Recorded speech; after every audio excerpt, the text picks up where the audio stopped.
Alright, ito yung huli natin, no? Dalawang mamaw, tapos yung mga good size, buhay pa. Dalawang malaki. So, ayan. Ito, yun yung maliliit. Tsaka may isa pa tayong, yan, isda.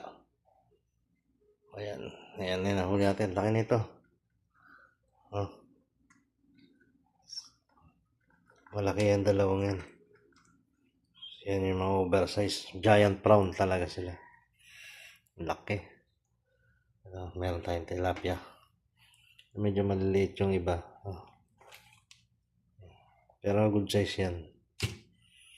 So, ayan yung huli natin lahat. So, ayan. Salamat sa biyaya ng ilog. Ulang season na naman. Alright.